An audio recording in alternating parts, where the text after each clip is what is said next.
بہت عرصہ پہلے برف سے ڈھکی ایک سرزمین میں عائشہ نامی ایک بہادر لڑکی رہتی تھی۔ ایک طوفانی رات ایک بڑا سفید ریچھ اس کے دروازے پر آیا اور بولا، میرے ساتھ چلو عائشہ، مجھے تمہاری ضرورت ہے۔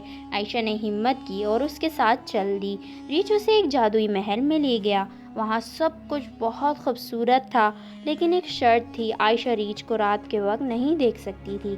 وقت کے ساتھ عائشہ کو ریچھ سے محبت ہو گئی، لیکن ایک تجسس نے اسے مجبور کیا اور ایک رات اس نے چراغ جلا کر ریچھ کا چہرہ دیکھا۔ وہ حیران رہ گئی۔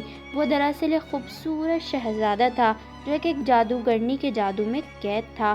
شہزادہ جاگ گیا اور افسوس سے کہا، اب تم نے وعدہ توڑ دیا اور میں ہمیشہ کے لیے قید ہو جاؤں گا، اور وہ غائب ہو گیا۔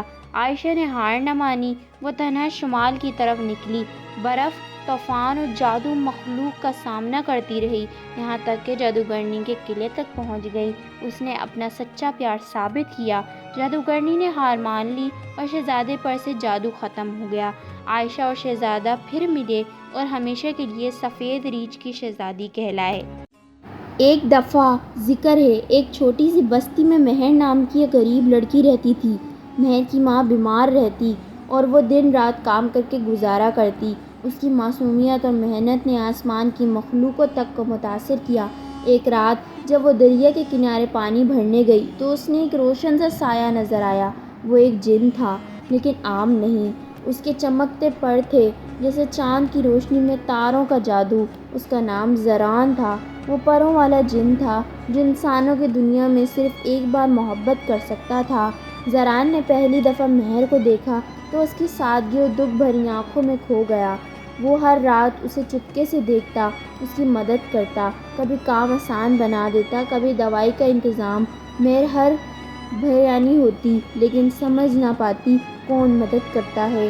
ایک دن زران سامنے آیا۔ پہلے مہر گھبرائی، مگر پھر اس کی بات چیت اور نرمی نے اس پر سکون بنا دیا۔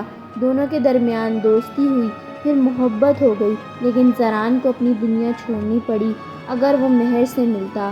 آخر ایک رات زران نے اپنے پر جلا دیے، جادو چھوڑ دیا، صرف مہر کے لیے وہ انسان بن گیا۔ لوگ کہتے ہیں کہ ان دونوں نے مل کے ایک چھوٹی سی دکان کھولی جس میں محبت سے زیادہ کچھ نہ بیچا جاتا۔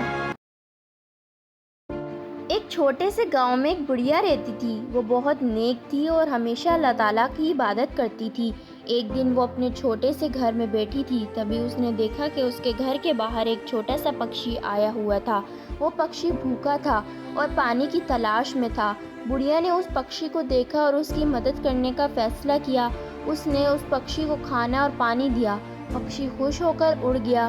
اگلے دن وہ پکشی پھر سے آیا اور بڑھیا کے پاس ایک چھوٹا سا پتھر رکھ گیا۔ بڑھیا نے سوچا کہ یہ کیا ہے، تبھی اس نے دیکھا کہ پتھر میں سے سونا نکلنے لگا۔ بڑھیا خوش ہوئی اور اللہ تعالیٰ کا شکر ادا کیا۔ اس نے سیکھا کہ جب ہم دوسروں کی مدد کرتے ہیں، اللہ تعالیٰ ہمیں بدلے میں اچھا دیتا ہے۔